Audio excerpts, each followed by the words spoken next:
Yeah. Y'all know what it is. Get to the floor with your way for, cause we can ride the beat straight to the top. So wait so long and now it's the time to show them all that it's not a game. I don't care what I'm looking like, I just gotta show you that I'm not going nowhere. If you're about it, I don't doubt it. Show me that you're showing up about it, about it.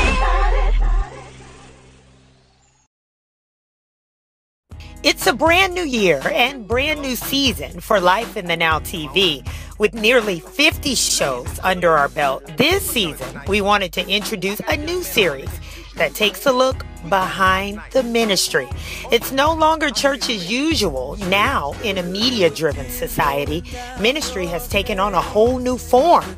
And today, in this opening episode of Behind the Ministry, Life in the Now TV founder and host Nicky Yarborough talks with some of her friends in ministry about effectively spreading the gospel in this day and age. I want to welcome the ladies here. Welcome, ladies, to the Life in the Now broadcast. Hey, it's 2013. It's a new year. It's time for us to move forward and do the things that God has called us to do.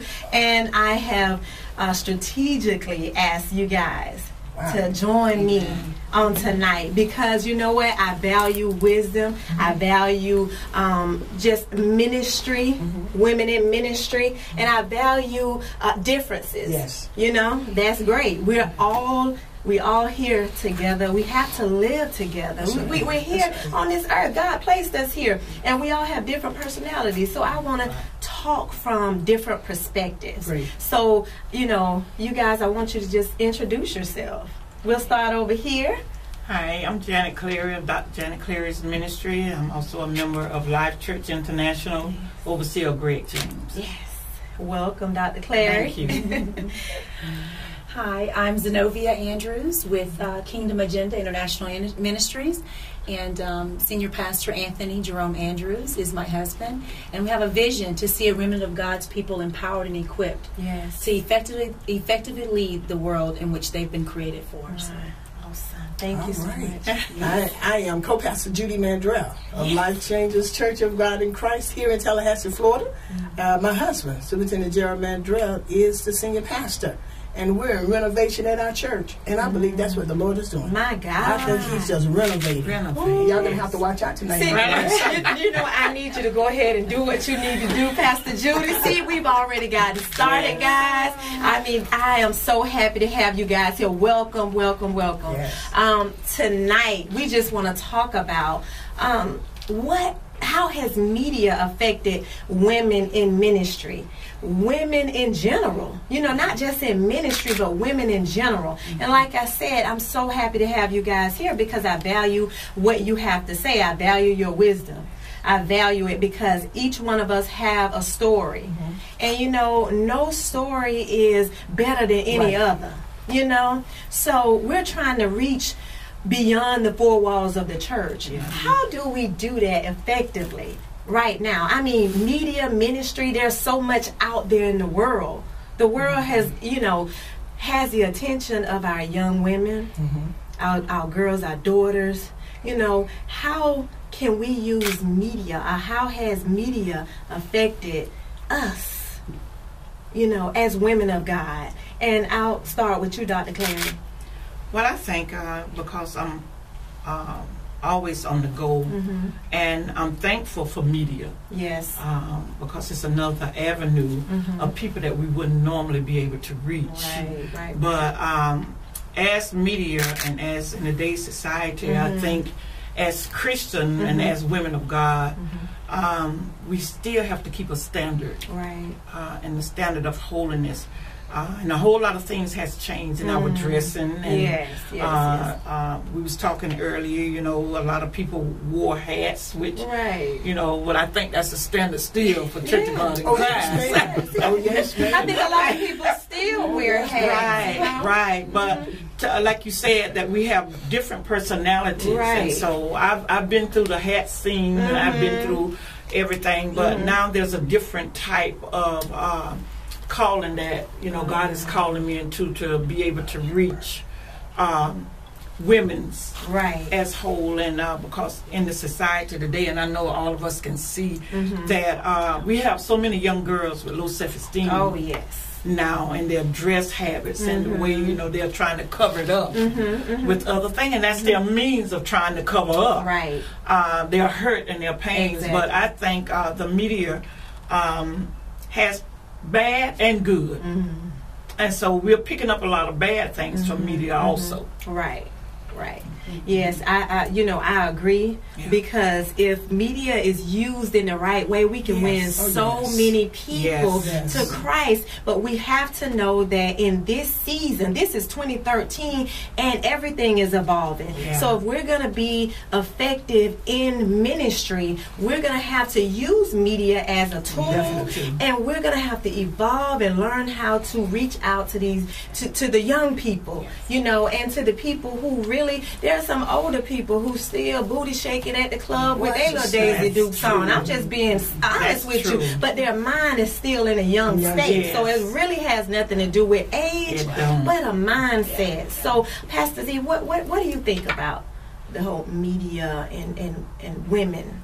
I'm excited about it. I think it's amazing. I think that God is bringing forth a generation, a now generation, that the media gives us an opportunity to show forth the greatness of God in our lives. And I'm excited about it. Right. On another hand, He is doing a new thing on the earth with a generation that may not wear hats. They may wear skinny jeans. They may wear things that are not, you know, not typically what they would have worn traditionally in the older days, but it's still God. It's still and media is an opportunity for us to be able to be a witness, to be authentically be a witness, and really show forth how it is and how ministry really goes forth. And I'm excited about it. We open it up. I mean, if you look at this generation, the younger generation, they keep the iPhones, they keep the iPads. It's another opportunity for us to share the good news of Christ. And if it's used, like you said, the right way, responsibly. And so in the right hands, it's another good tool that we can use to lead in this world. Awesome. Pastor Judy, come on, we want to hear what you got cooking over there, because I see you doing it in tongues. I don't care which way you do. I was thinking as my sisters were talking, as you were talking, and one of the problems that I have with media is that they never show the unity of sisterhood. We're always fighting each other. A lot of our movies, especially one playwright name I'm not going to call it, we never get along. There's never a unity, and so what it shows to me, to the body, or to people, is that church women can't get along. That we can't get along. We're bickering, we're jealous, we're envy. Where in actuality, it's not. Look at all four. We're different. We are different. Now, one of the things I really love, I love diversity. I love it. I love it. I'm going to tell you what I did for your show. What did you know, I don't wear my hair like this. But I said, no one else is going to be there like that, but I'm different. I love the diversity. And I think that's why God put a little bit of Himself in all of us. So, as Pastor said, people can see the big picture of God, but the media make us think we don't like each other. They have us fighting each other all the time. You know, we're always fighting, blacks, white, the sisters. We can't. You know, I hear you preach, Dr. Clary. I would go and stand up just as hard. I don't have to be the one preaching. If you're the one preaching, you telling the word, now you can stir me up. Only thing you got to know is the Bible. Don't come here talking about hamburger. That's right, and that's what I love. I think that's what we have to have, and I think and what you're doing, what I see, bringing everybody together with the diversity, I think is cool. You know, I mean, I love it, because I love diversity. Now they think I'm a little out the box, and I told them they're wrong.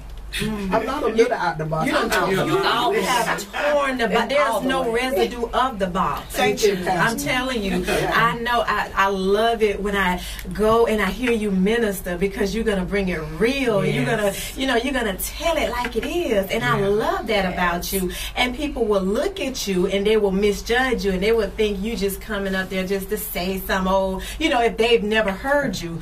But boy, oh boy, I tell you. And the reason why, Pastor, is because when I grew up, I probably wouldn't have got saved 69 times. Wow. Okay. How many, Pastor? 69 and half, say one. If someone would have just been true to me. Yes. I mean, they scared to be Jesus. They scared me out to death. But I had to get an understanding. That's what our generation needs. Right. And I think when they see real people, when I go to my church, sometimes I say, I'm glad my husband is the pastor. And they say, why, Pastor Judy? I said, because I slammed the door on all of y'all today. Or I go back and I say, I almost lost it. Yes. I say, thank you for praying. And I asked them, don't pray that I preach. God has anointed me. Pray that I keep this flesh under control. I said, that's the prayer I need. I need so when it's time for me to go wrong, I don't do it. Right. I have to learn that. I'm a pastor wife, number one. I can't tell the church. Right. Because some will. Exactly. Yes. But you know what? I'm so thankful for everything that I've gone through. I'm so thankful because I can truly say that I'm healed. Yes. But I'm gonna tell you something. I'm gonna tell my testimony. Yes. I'm gonna use it. You shouldn't have never. Hey, I don't know. Hey, I'm sorry. This is my testimony. Yes. So we gotta learn to be open and honest about what has transpired, and God will put us in a position where we're going to have to tell our testimonies, because somebody is depending on you telling the truth about what God has done in your life. So look, I'm having too much fun right now because I feel like preaching. So we're gonna take a quick break, and we're gonna come back and we're gonna share a little bit more about what God is doing in media and ministry with us women. This portion of Behind the Ministry is brought to you by Life Church International presents Waging Warfare this Thursday, January 17th, and Friday, noon services and nightly services at 7 p.m. Life Church International is located at 4409 Bluntstown Highway in Tallahassee, Florida. Columbine, Virginia Tech, Tucson, Aurora, Fort Hood, Oak Creek, Newtown. Newtown. Newtown. Newtown. How many more? How many more? How many more colleges? How many more classrooms? How many more movie theaters? How many more houses of faith? How many more shopping malls? How many more street corners? How many more? How many more? Enough. Enough. Enough. Enough. Demand a plan. Right now. As a mom. As a dad. As a friend. As a husband. As a wife. As an American. As an American. As an American. As a human being. For the children of Sandy Hook. Demand a plan. No more lists of names. It's not too soon. It's too late. Now is the time. Before we all know someone who loved someone on that list. No more lists. No more who they might have been. No more if we had just done something yesterday. It's time. We can do better than this. We can do better than this. It's time. It's time. It's time for our leaders to act. Demand a plan. Right now. Right now. You! Demand it! Enough. Enough. Enough. Enough.